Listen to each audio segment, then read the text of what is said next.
Nos encontramos en el Forte Montserrat, uno de los emblemas de la ciudad de Salvador. Aquí hemos quedado con Nacho Guajardo, un aragonés que se autodefine como facedor de casas de profesión y guía turístico por opción propia. Buenos días, Nacho. Hola, ¿Qué tal? ¿Cómo estamos? Fantástico. Bueno, Nacho, ¿qué lugar de Aragón dejaste para venirte hasta aquí, hasta Salvador? Bueno, pues yo dejé Alcalá de Ebro, un pueblecito a 40 kilómetros de Zaragoza. ¿Por qué nos has citado concretamente aquí, en el Forte Montserrat? Salvador de Bahía es una de las ciudades que fue la más fortificada durante el siglo XVII. Un poco comparando como Zaragoza, tenía la Puerta del Carmen, tenía 8 viejos portales.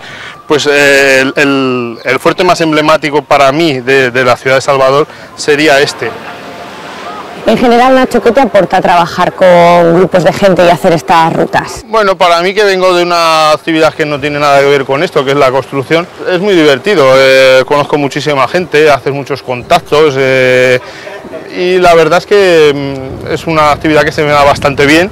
Hoy sería un 80% de actividad de construcción y un 20% de turismo, pero de aquí a unos años yo creo que esta situación se va a reverter.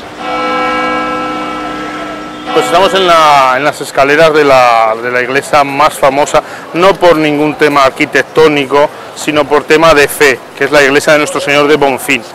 Esta iglesia, la tradición ya nació como el pagamento de una promesa de un capitán de guerra portugués, que era de Setúbal, y que cuando se salvó en un naufragio, él juró que iba a traer las imágenes del Cristo de Nuestro Señor de Bonfim y de Nuestra Señora de Guía, y las trajo.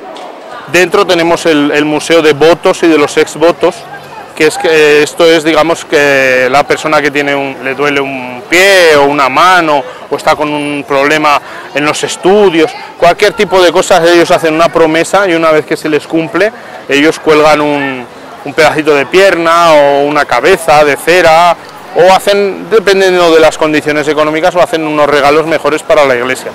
Tanto los turistas como la gente que vive en Salvador tienen por costumbre de colocar una cinta tanto en la valla de la iglesia como en la muñeca y anudar 3 veces, y cada una de las veces que da un nudo pide un deseo. Bueno, ¿qué te parece si pedimos un deseo? Bien, vamos a pedirlo. ¿Sí? Vas a tener que esperar a que caiga, ¿no? Pero dicen bueno, que se cumple. Te voy a dar para mí la roja. Una roja y para mí una verde. Dices que entonces 3 nudos. Son 3 nudos y está repleto de nudos. Habrá que esperar mucho tiempo. De promesas. Nacho, paseando por la ciudad nos acabamos de encontrar lo que prácticamente son tus orígenes, ¿no? Tú empezaste en la construcción. Sí, en la obra al pie del cañón, sí, señor. Como podéis ver, aquí todavía están en este estatus, ¿no? No vais a ver ninguna excavadora ni nada de eso, sino toda a base de picos y palas, ¿no? Cuando yo vine aquí ya para vivir y comencé a hacer la primera casa, llegué a comprar hasta una hormigonera y terminaba que era yo que tenía que hacer todo el hormigón y el mortero, y ellos me miraban, ¿no?, a hacerlo, y al final vendí la hormigonera y compré bastantes carretillos y palas, que es como le gusta hacerlos a ellos, en el suelo. ¿Dónde aprendiste el oficio? ¿En Alcalá de Ebro?